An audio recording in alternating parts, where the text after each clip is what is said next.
Get ready to hear the truth about America on a show that's not immune to the facts with your host, Dan Bongino. All right, I think we should title this episode today, Why Liberals Are Really, Really, Really Awful People. I couldn't think of anything else to say about how bad liberals are. I'm not talking about all Democrats, but liberals are really, really, really awful people. All right, stay tuned. It's a stacked show. Right. Welcome to the Dan Bongino Show. That's quite an intro. Producer Joe, how are you today? Yeah, quite an intro. Yeah, Something to look forward to. All right. Yeah, No, it is. well. I'm not kidding. They are really genuinely awful people. It takes me about 3 hours to put an hour's show together to give you the facts and gather the data and the articles. Paula to put them in the show, Joe to cut the sound. And I'm putting it together and I'm thinking, what do you title the show? And I'm thinking, gosh, they're just liars. They never, ever tell the truth about anything. And it's so damaging. So I got a stacked show. I'm going to start with this story about Secret Service money and Don Trump Jr. that is just complete, entire narrative building, gaslighting, BS. Bull, you figure out the rest. All right, so let me get right to it. You got today, because I'm really not feeling. Let me leave it there. Yeah. Today's show brought to you by our buddies at Helix Sleep Today. Get some sleep on the finest mattresses out there. We love Helix Sleep. We have 2 of them in my house. The Deuce, Helix Sleep. Why are they so great? They have a quiz.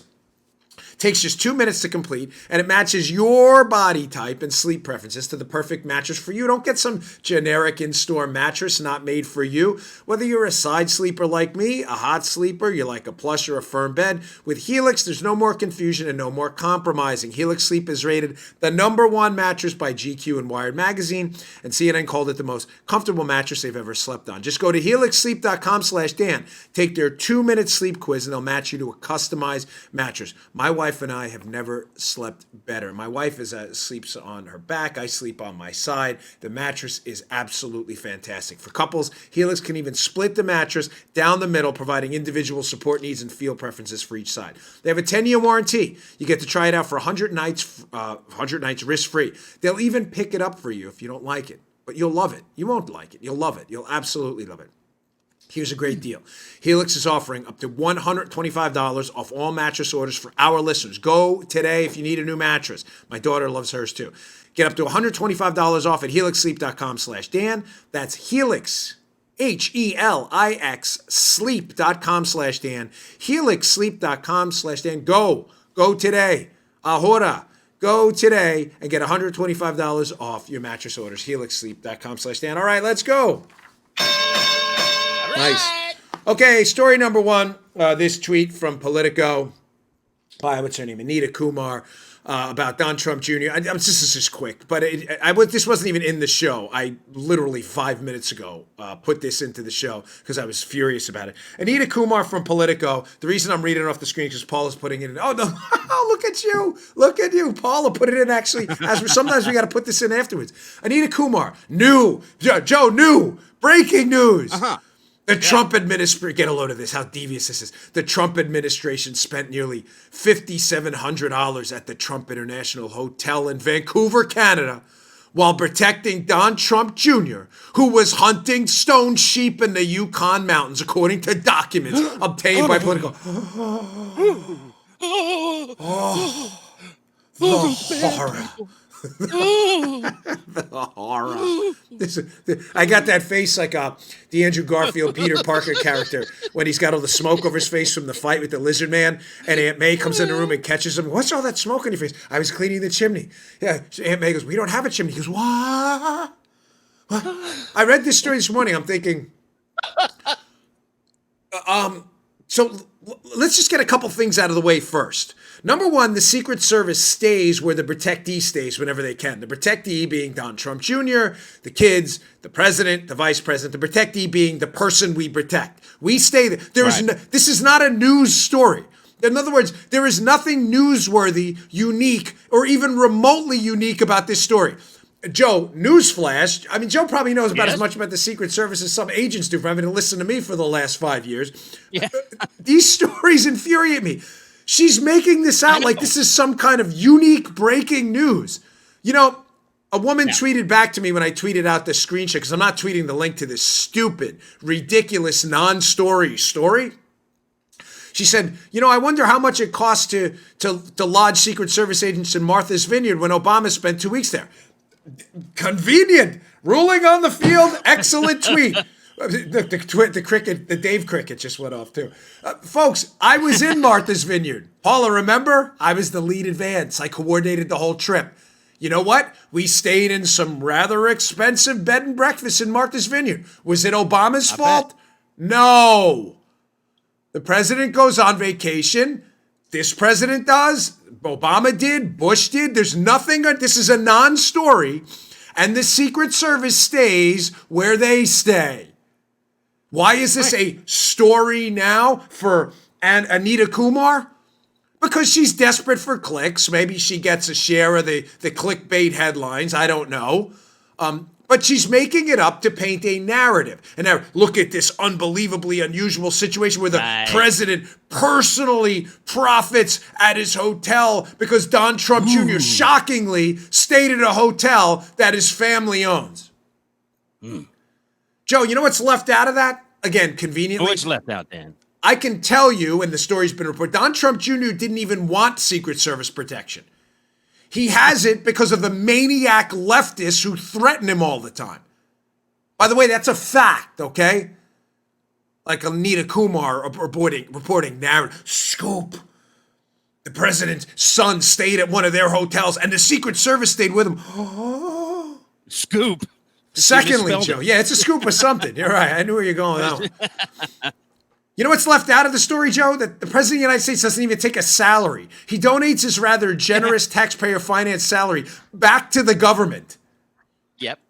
And his company, by the way, has lost millions of dollars due to relentless liberal assaults on the president's credibility and his family and their family name.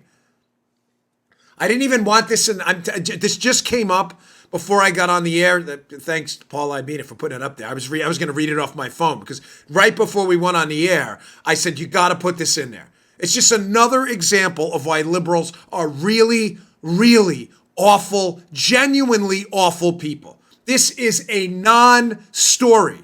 The Secret Service stays where the protectee stays. I've stayed in 5+ star hotels in the United Arab Emirates, Dubai. I've stayed in beautiful hotels all over the world with President Clinton, President Bush, President Obama. There is nothing unusual about this. Nothing. It is a made-up story. Okay, moving on, because I've got other very serious stuff to get to, other than this constant silliness from Politico, otherwise known as Politico. What are you going to do? I don't know what you're What are you going to going to do? I have no idea. I had no idea, brother. Paula, that's their favorite drop. Okay, first story of the day. Listen, hat tip Ken Cuccinelli, former Republican candidate for governor in Virginia. He was the attorney general in Virginia. Cuccinelli's a really good guy. Cuccinelli's become kind of the immigration czar under the Trump team. And one on Erin Burnett's show on CNN. That was his first mistake. But I get it. You got to talk to some people in the airport. There's about 10 people in the airport watching CNN. And even those 10 people deserve to hear from the Trump administration. So he goes on, and there's a new Trump administration policy, which I'll lay out kind of here, but in a little bit more detail after the clip because it's important. The Trump administration is changing the definition of public charge for immigrants to the country, meaning basically, if you are going to come into the country as a legal immigrant, you have to provide some evidence you can be self-sufficient. Nothing controversial here, Joe. They're not inventing a new law. This has been on the books since 1882. And the law on the books since 1882, modified and redefined over time, basically says if you're going to come here as an immigrant, you have to be able to support yourself. All right. I'll give you the details in a second. But what's fascinating about this cut of Cuccinelli, who just destroys Erin Burnett on CNN, is Erin Burnett starts talking about the Emma Lazarus New Colossus poem on the statue. Give us you're tired, you're poor. You know the poem, folks. She asks Cuccinelli about the poem as if the poem is the immigration law. I'm serious. Listen to Cuccinelli, who seems utterly perplexed at this line of questioning. Check this out. You say this is about self-sufficiency, and you say that proudly. You heard me play you this morning when you quoted the Emma Lazarus poem on the Statue of Liberty. I wasn't quoting it. I was answering a question. Right, okay, I'm sorry. But you were giving your version of what you thought the poem should say, right? No, I was not. You said, give me your tired and your poor who can stand on... I'm not rewriting poetry. Okay, what you said is, give me your tired and your poor who can stand on their own 2 feet and who will not become a public charge. I just played you saying it. Right, I listened. Okay, What's so your I'm just question? making sure you're not disputing what you said. Okay, so obviously the actual poem is quite different. I'm going to read it. Right, I was answering a question. I wasn't writing poetry, Aaron. Don't change the facts. I'm not changing the facts. I'm just saying. You're twisting this like everybody else on the left has done all day today. Important. You're saying that it's very important to be able to stand on your own 2 feet. A lot of people may support you and respect your saying that, but the poem doesn't say that, right? The poem that's on the Statue of Liberty. I didn't bring up the poem. An NPR reporter did, and now you have. I didn't bring it up. I'll answer your substantive, intelligent questions. So I'm going to give you a substantive, okay. However it came up, you said, give me your tired and your poor, okay, who can stand on their own 2 feet and who will not become a public charge. That's what you said. I just played it. The poem reads, give me your tired, your poor, your huddled masses yearning to breathe free, the wretched refuse of the teeming shore. Send these, the homeless, tempest-tossed to me. I lift my lamp beside the golden door.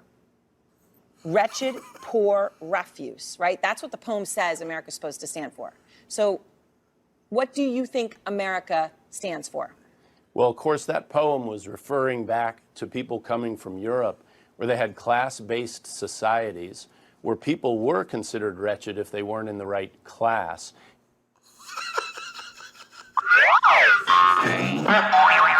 Jeez Louise. That goes on for another 2. I can't play the whole thing because Erin Burnett just can't get out of her own way. There's a couple of takeaways from this, though. Again, keep in mind the umbrella theme of today's show. Liberals are really awful people. Erin Burnett is not dumb, okay? You may not like her. You may not like CNN and their 10-person audience in JFK Airport. Fine. But she's not stupid. She's not. She's got a head on her shoulders. I know people who know her. Why do I say that? Not to compliment her. It's not my goal. I'm trying to state the obvious.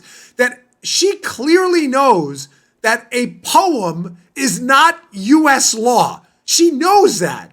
But what is she doing? She's pretending to be some kind of credible media representative where she's trying to change the argument from a legal one, which Cuccinelli's there to debate, to what, Joe? An emotional one about a poem.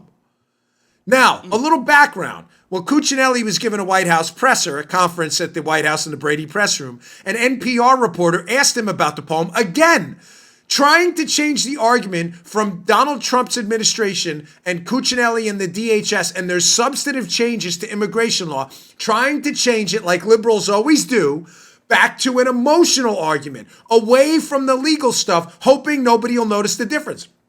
Cuccinelli, by the way, deserves a major league pat on the back for bringing it back and nailing her to the law. At one point, you might have heard Joe and I laughing in the background where at one point, Cuccinelli, sorry, I'm going to turn that down a little bit, get a little hot on the Adobe here. But Cuccinelli at one point says, I'll answer your substantive questions when you're ready to ask one. She doesn't. You're asking this guy. He's like, I'm not a poet. Why are you asking me about this poem? I am not a poet. I don't do poetry. And she's like, well, you quoted the poem. No, I didn't quote the poem. An NPR reporter asked me about the poem. Please stop making things up. Folks, here's what's really going on. Now, there's a piece at CBS News. It's written with a little bit of liberal bias, but it's actually semi-decent. I'll have it up at the show notes if you're looking for a short history of what's actually going on here. Donald Trump and his administration did not rewrite immigration law yesterday.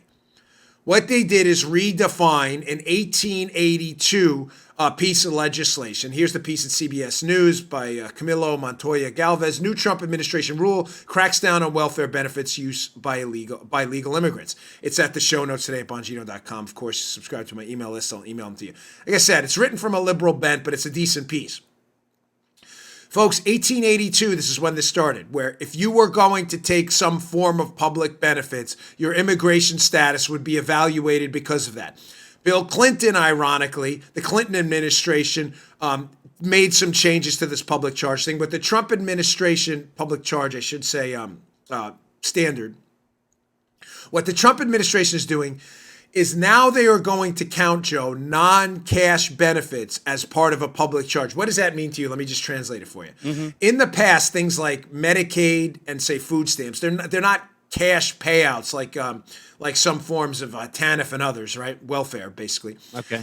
These non-cash benefits, like medical benefits and Medicaid, those were not traditionally counted against you. Meaning if you came here and claimed those, you didn't get, say, a negative on your application.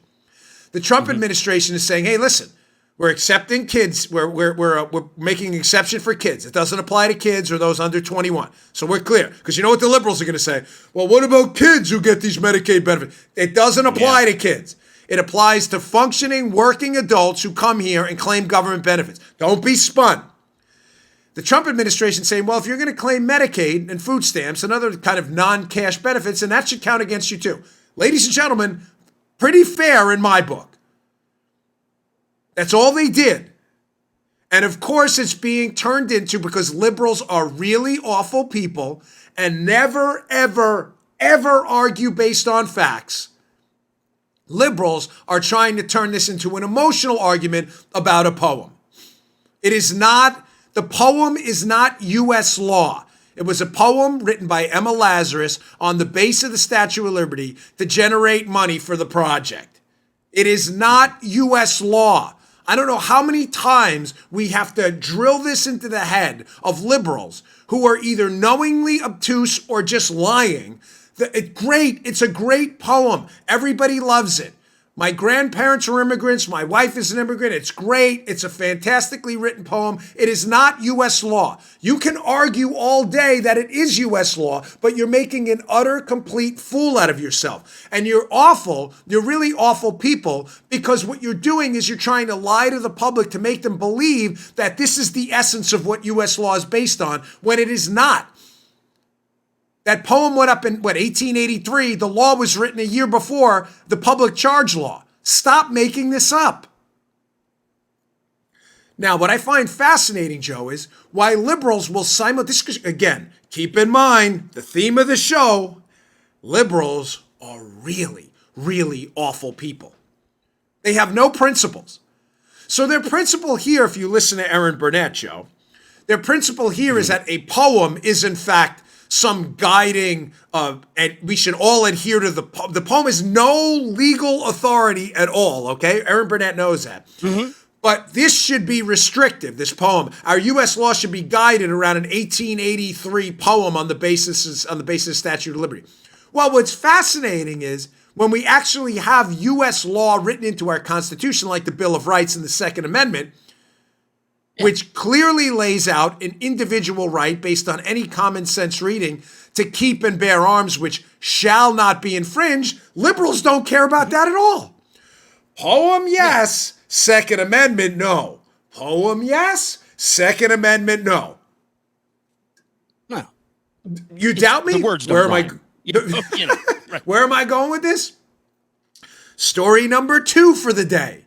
Liberals are really awful people.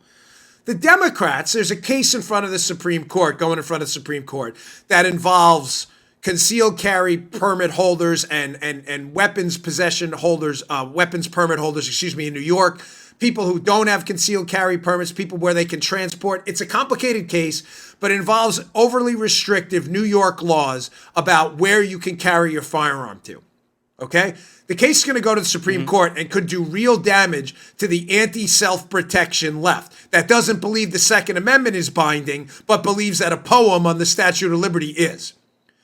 So now, Joe, they're afraid of what's going to happen with this case. You tracking me? Because if the Supreme Court rules against the anti-firearm crowd out there, all these laws that you can only carry your firearm to the range between the hours of 9 and 5, and the range has to be in the city limits, and it must be unloaded and locked in a trunk, if those laws go out the window, the anti-gun left is in a world of trouble. So, of course, Joe, what do? What they always do. because the left is composed of really awful people. A bunch of influential senators and Democrats, some running for president, decided they were going to try to intimidate the Supreme Court.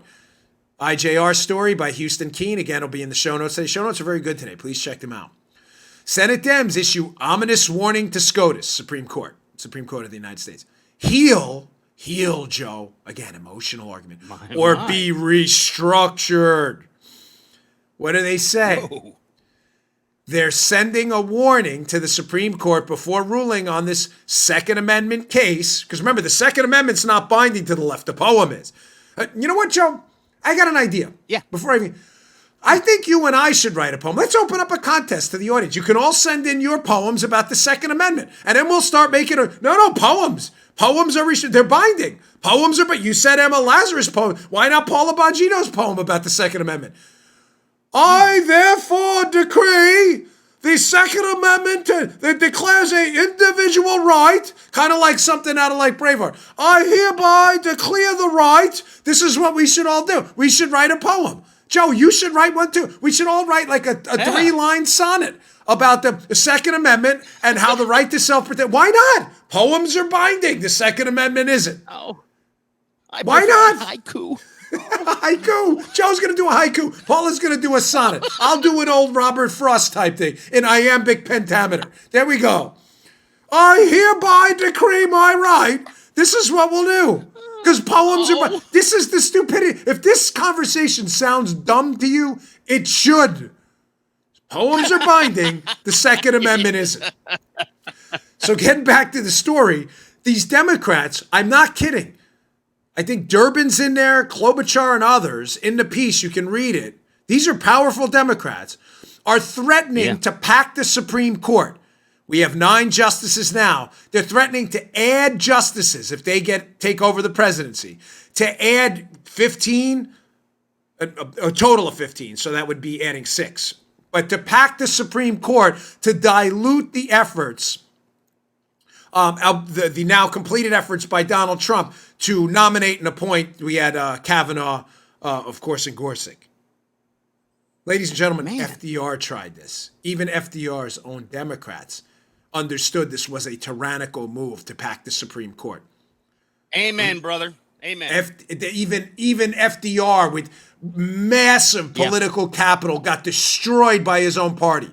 Ladies and gentlemen, there's nothing in the Constitution that stops the Democrats from doing this. I want you to understand this is a real threat. Oh, they're not going to do it. You know, we said a lot of things.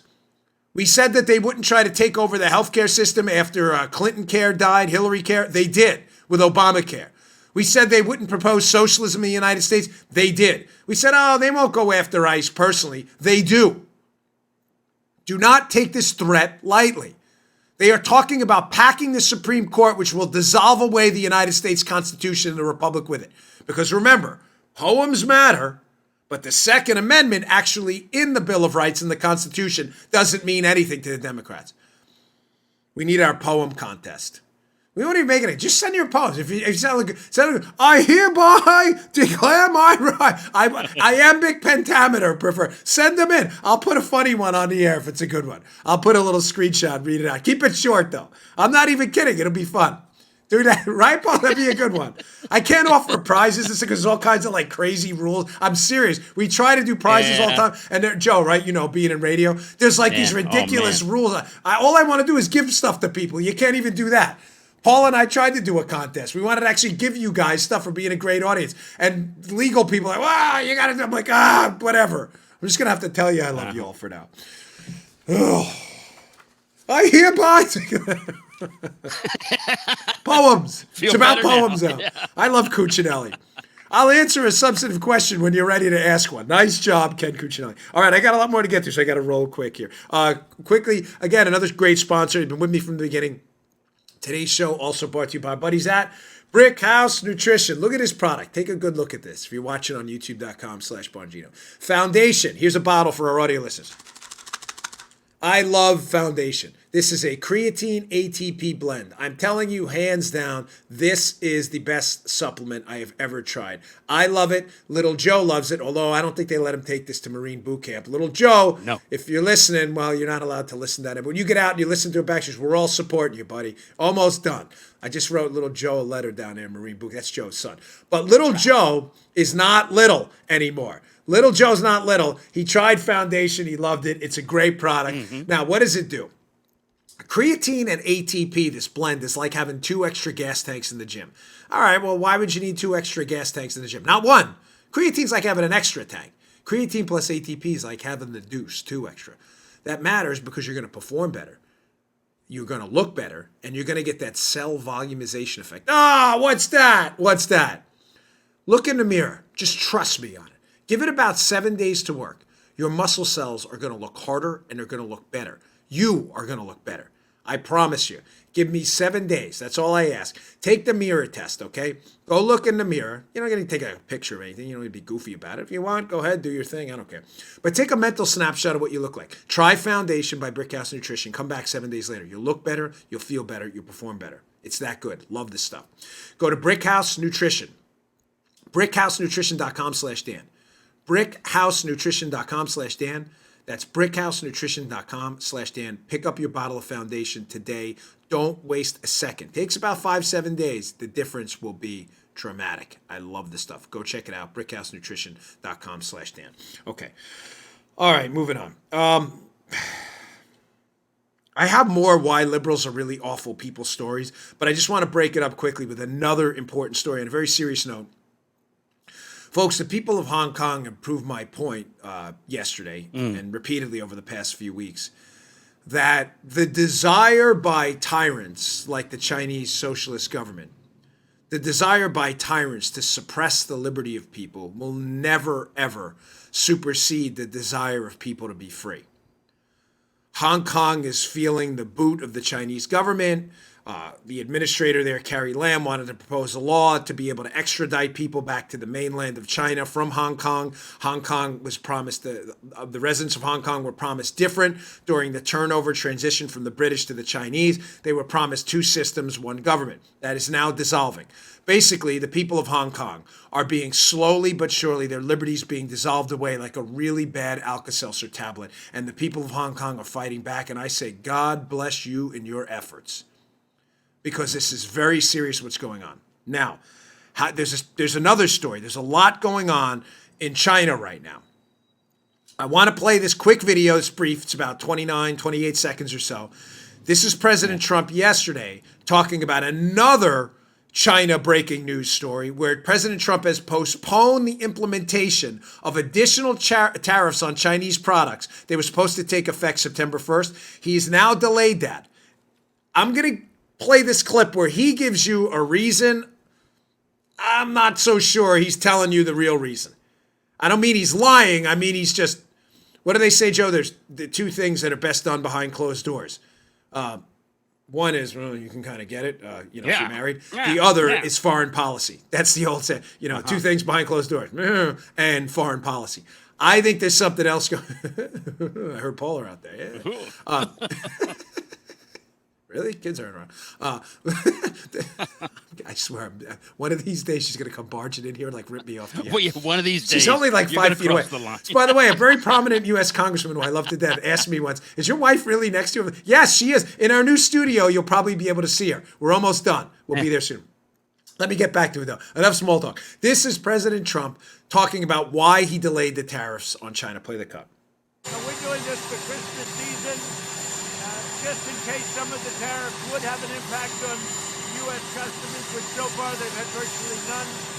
The only impact has been that we've collected almost $60 billion from China, compliments of China.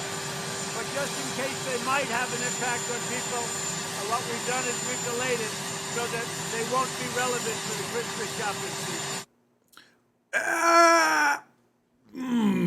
Okay, so President Trump, in this little mini presser he always does yesterday, is indicating that he delayed the tariffs because the Christmas season's coming and, the price of toys and other electronics impacted by the tariffs would have gone up.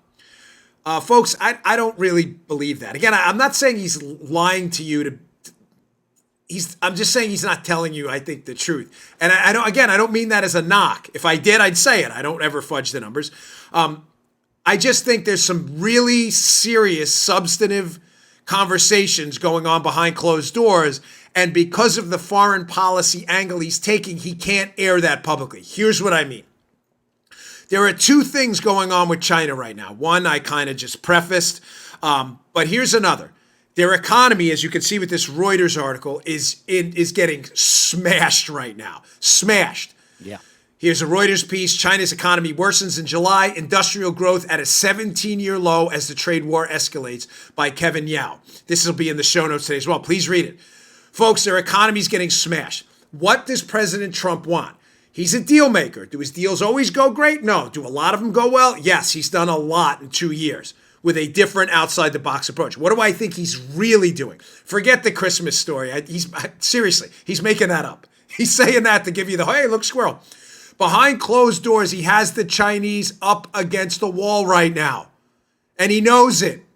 Their economy is getting crushed. We have covered this last week. Factories are relocating out of China because they don't want to pay the tariffs, the United States tariffs at the border for their products. Multinationals are uprooting their factories and moving them to Vietnam and Mexico. Folks, those factories are not going back. The Chinese are being hollowed out by the minute. They know it. They're trying to play a fast and dangerous game. They're devaluing their currency to make their products cheaper in Chinese dollars. Or yuan, in Chinese yuan. They're trying to make their products cheaper. The problem is by making their currency cheaper, they're bankrupting their own citizens who have to buy stuff with the same currency. They're hurting bad. But Trump, in an effort to take some of the public pressure off China, because he wants to make a deal, by humiliating them right now publicly, he's just pouring salt in a wound. Now, you get what I'm saying, Joe?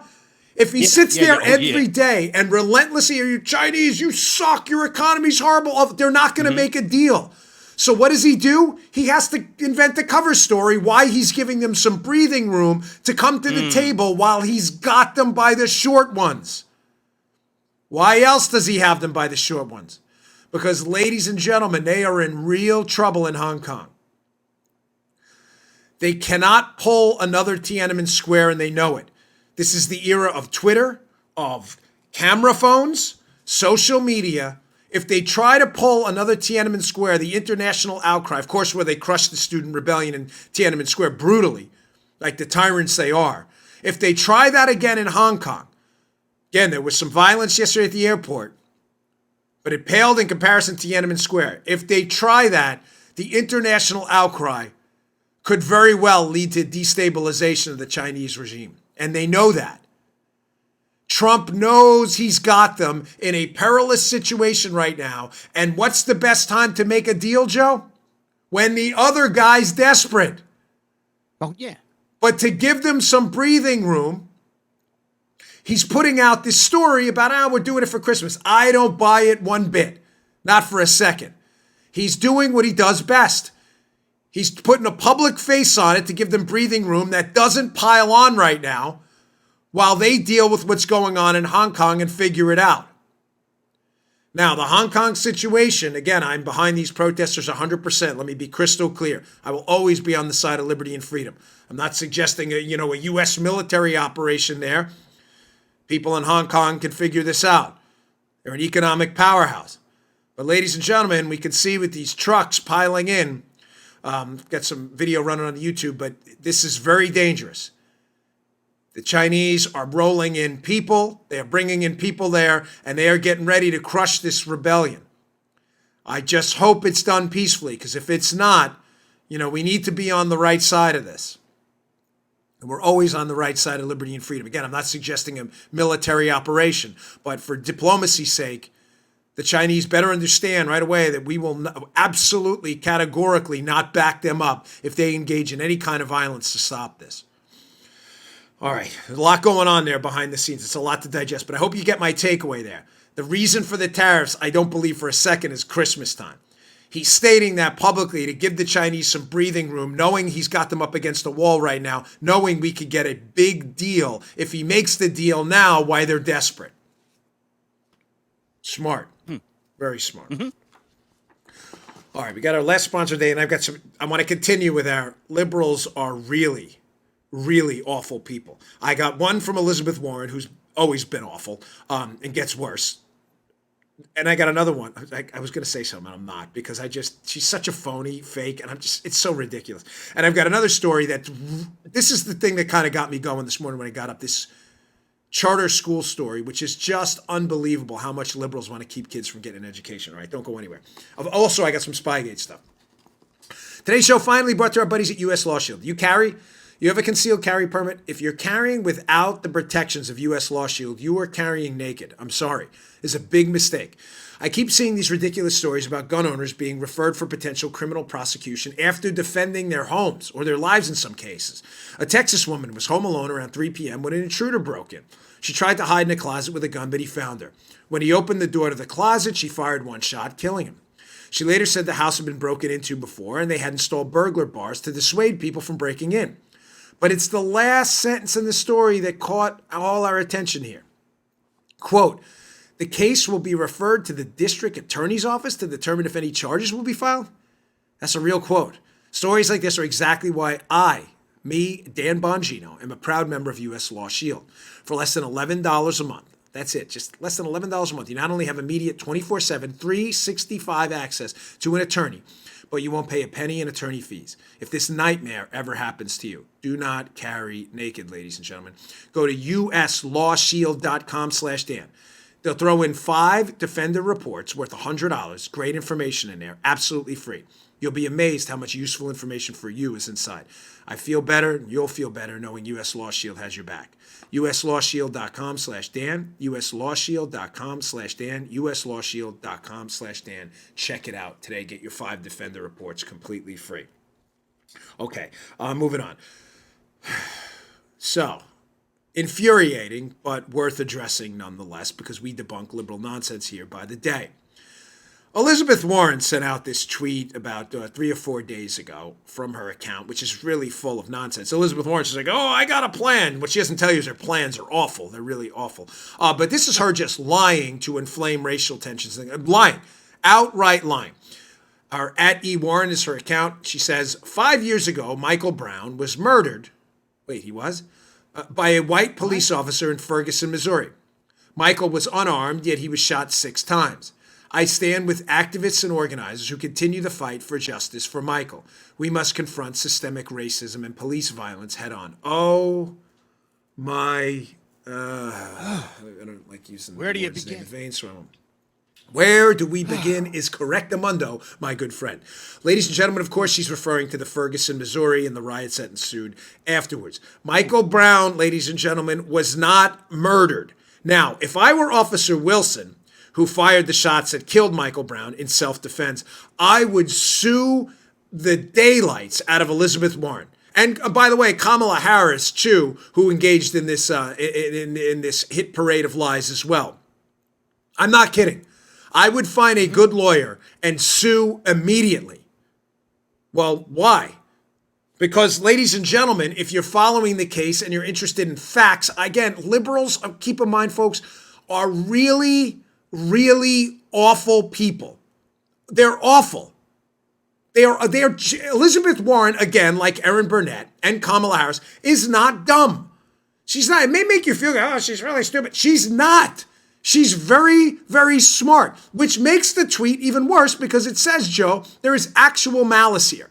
It's not misfeasance, it's malfeasance. She's doing this intentionally.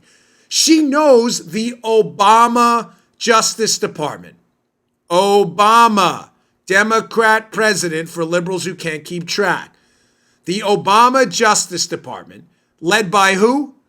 Eric Holder, Obama appointee, did an independent investigation of the Wilson Brown use of force incident and the death of Michael Brown and determined that the officer acted in self-defense. Michael Brown was not murdered. You want to argue about the circumstances? Fine. You want to argue about how it went down? Fine. You want to argue about use of force policies? Fine.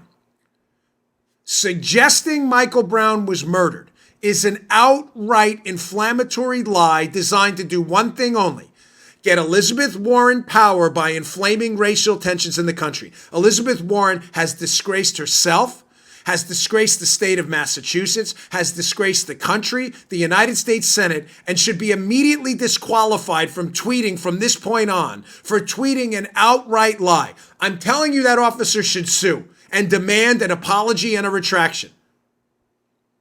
She's lying. Right. Why? Because liberals are really, really awful people.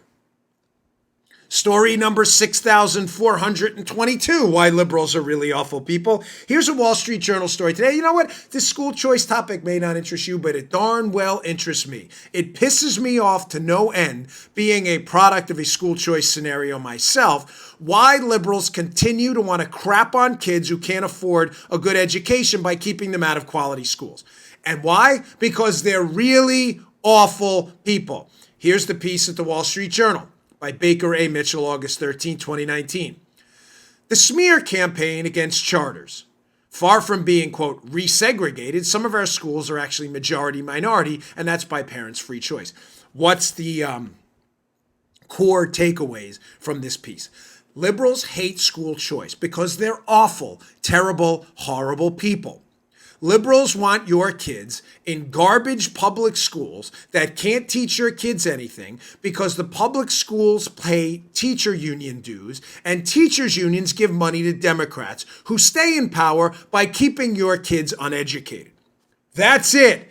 Period. Full stop-o.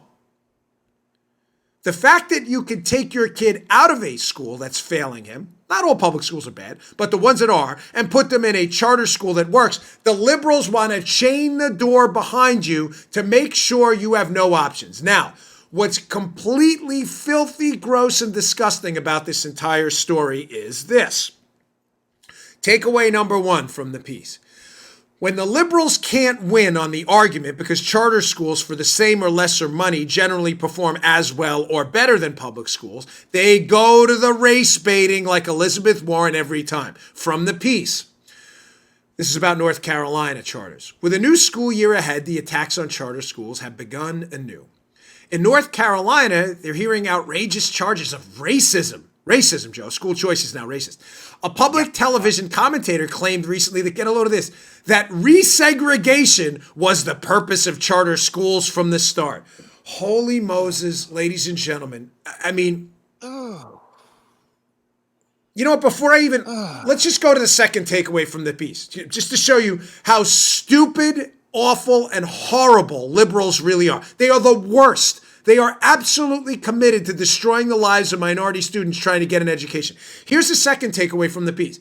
So remember, supporters of charter schools, Joe, like you and I, we want to resegregate. Yeah. It's Jim Crow all over again. Really? Because they write in the piece, the suggestion that district schools are being resegregated through white flight to schools of choice is nonsense. North Carolina charters today have a slightly higher percentage of black students, 26.1%, than district schools, 25.2%. And those students aren't assigned. Parents chose our schools. Why are liberals making this up? So the liberal argument, which again, it's a total lie, fabricated, inflammatory, ridiculous, absurd charge. But being a liberal requires you to be a moron, an imbecile, an idiot, because you don't base anything on fact. Michael Brown was murdered. Actually, the Justice Department said, it doesn't matter. He was murdered. Will you vote for me? I'm Elizabeth Warren. Charter schools are racist. You're just trying to get the white kids into charter schools. Actually, the percentage of black kids in charter schools is higher than in the public schools.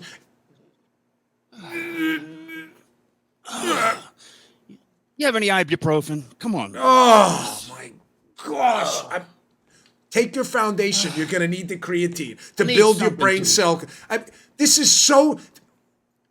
Well, folks, listen, on a serious note, I got to get to another story here, but... Yeah. Joe knows. I know this doesn't poll, but I know Republicans, a lot of Republicans and Democrats, school choice is never. Look at this. I'm getting goosebumps talking. I'm not even kidding. That's my hair standing up. I know you are. I know this is Big. It's a personal issue to me. Yeah. And it should be to you. I'm not lecturing you. I know you have a lot going on in your lives. You own businesses, taxes matter, immigration. I get that. But folks, you can't have a heart and go into largely Black and Hispanic communities. Look at these failure factory schools. These kids have no chance. Zero. None. They have no chance. They are pumped into these failure factories by heartless, horrible, awful liberals who want to keep their parents locked in their entire lives. And the solution, ladies and gentlemen, is right in front of our eyes to break this epidemic of generational poverty. Just give these kids a shot to learn and they will take it. They are not different. They are not unusual. There's no they. They're not space aliens. They are our kids. They have the same DNA as we do. Just because one of them came here young from Mexico or Colombia or wherever you came from, or one happens to have a higher melanin content in their skin than I do, is meaningless. My wife didn't even speak English when she came here. She doesn't like when I talk about it, but it matters to me. It matters to me. She got a good education at a great college because she had a choice. She went to the top business school in the state of New York. There's a reason we're here. It's not a mystery. I love my wife, but there's nothing unique about her brain. She wasn't like gifted by Thanos with some unique gene code they planted in her brain. Every kid from Colombia could do what she did when they came here if you just give them a damn shot. And you're saying we're the racists? That we want to give kids the option of going to a charter school because of we want to resegregate them? You are absolute animals for saying that. Animals. You are disgusting human filth. And I got to be honest with you, I'd say something different, and I don't have FCC rules, but I don't want to be banned from YouTube forever. They already crap on our stuff every day. You are human filth for doing that. There's nothing wrong with those kids. There's something, however, very wrong with you. We want to resegregate the schools. The facts don't even back you up, but you don't do facts. Because remember, liberals are really, really awful people. Disgrace. Donald Trump, if you're listening, or your campaign, or anybody near you, you should make school choice a bedrock issue. And like Ron DeSantis, the governor of Florida, did here when he got a historically high percentage of the black vote. Put it on the number one issue on your re-election campaign when it comes to education. Get all of these liberals on the spot. You think the parents of these black kids and Hispanic kids don't know their schools are crap? They know. I promise you they know. They're their kids. They care about their kids any less? I woke up this morning and read this. Furious. We're the racists now, Joe. You and I. We're trying to get black and Hispanic kids out of crappy schools. We're the racists now. Unbelievable. Liberals are awful. Awful, awful people. Terrible people. All right, here's the last one. This is an important one. Daily Caller, kind of changing gears here to Spygate a little bit because there's been another update. Stuff's just coming out left and right. Hearing some rumors about an IG report this week. We'll see. Got a busy week. Again, I'll be in for Fox and Friends on Friday, guest hosting, so check that out. But Daily Caller is a piece up I'll put in the show notes about Stefan Halper. Chuck Ross, who's been all over this from day one. Hat tip to him for breaking the Halper story, by the way.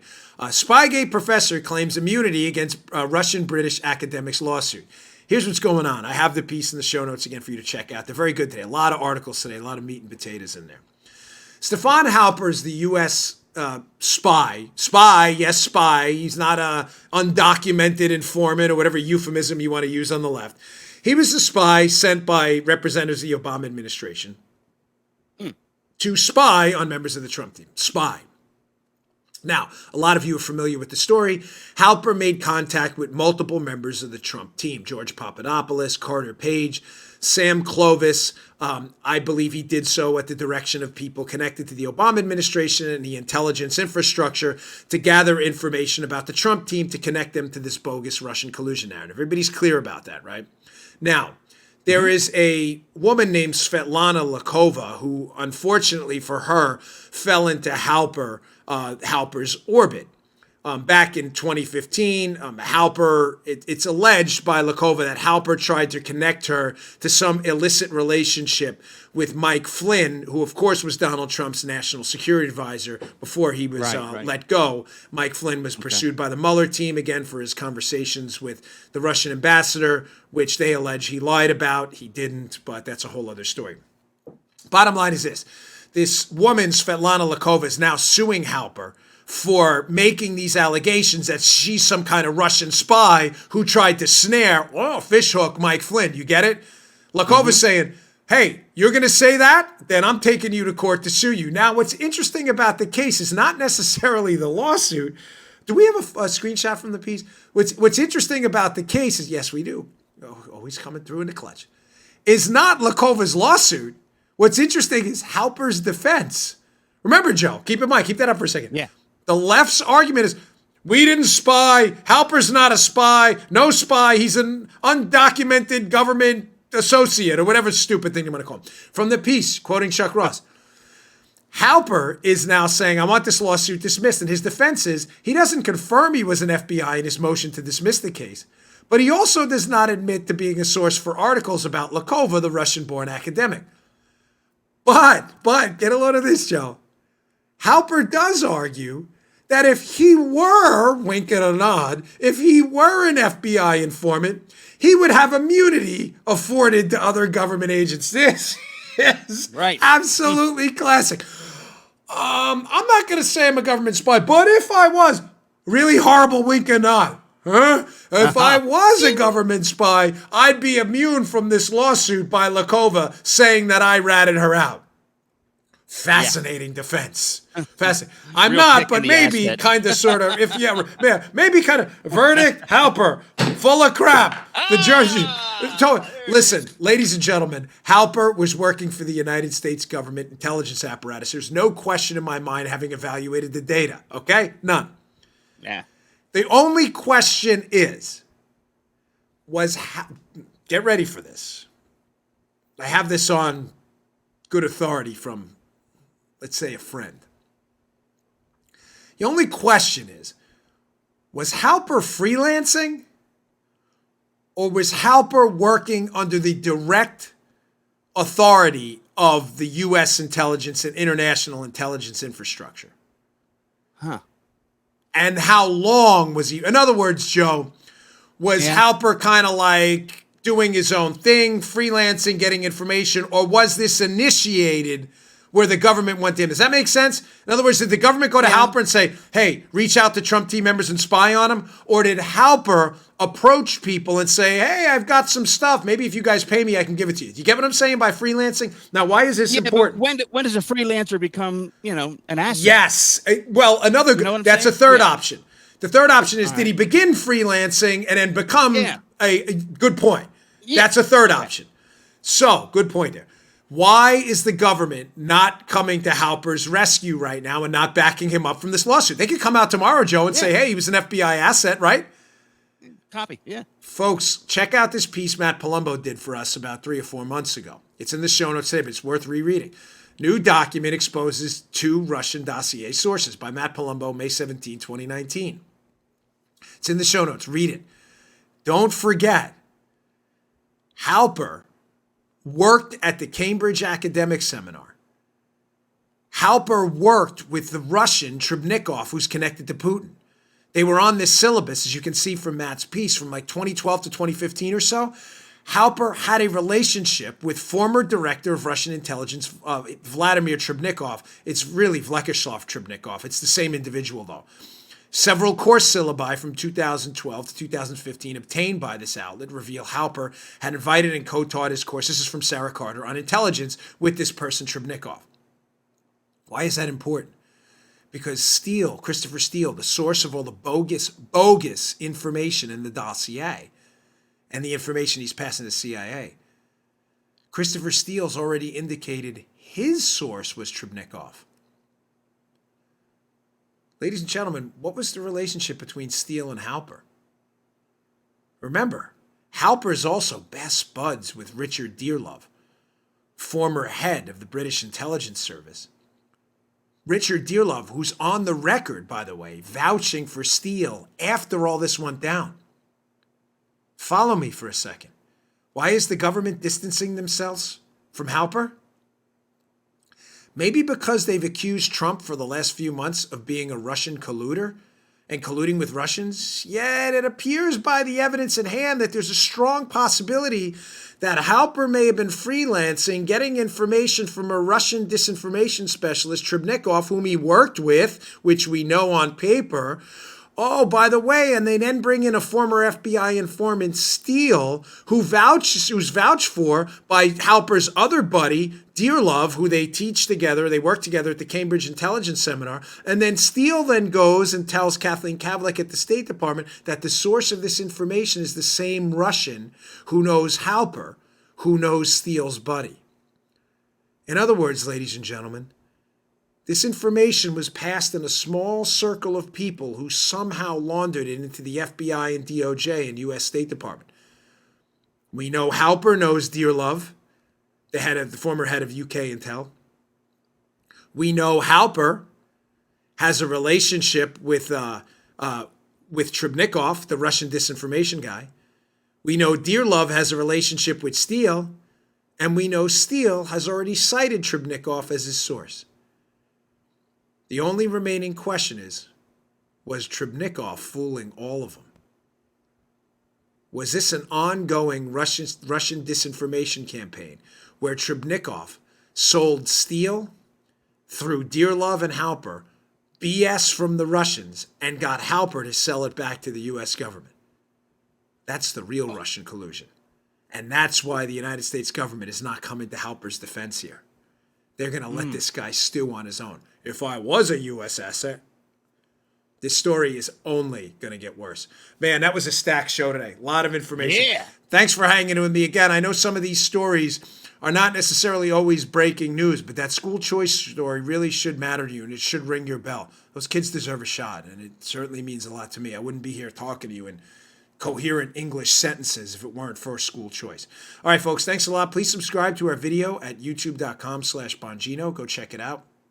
And you can subscribe to our audio podcast on Apple Podcasts, Google Podcasts, SoundCloud. The subscriptions are free. They help us move up the charts. Yesterday, by the way, was our most listened to audio podcast ever. So thank you very much. The show's blowing up, all thanks to you. You're all the best. All right, I'll see you all tomorrow. Take care. Hey, thanks for tuning in. Today's show was brought to you by my buddies at Brickhouse Nutrition. They make some of the finest nutrition supplements on the market. My personal favorite is Foundation. Now, you don't hear anything shaking in there. Why? Because the bottle is empty, because I use it. I love this product. Check it out. Foundation. It is a creatine ATP blend. Does three things: look better, feel better, perform better. Go give it a shot. Go to brickhousenutrition.com/Dan. Try out this creatine ATP blend and take the mirror test. If you don't believe me, take the mirror test. Before you try Foundation, right? Go check it out. Give it about 7 days to work. Take a little mental snapshot of yourself in the mirror. Look at yourself after 7 days. You're going to love this product. Go check it out. brickhousenutrition.com/Dan. Check out Foundation today. Can't recommend it highly enough. Bottle's empty. Miles, the owner of the company, send me some more.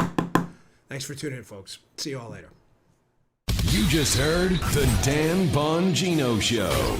You can also get Dan's podcasts on iTunes or SoundCloud. And follow Dan on Twitter 24/7 @DBongino.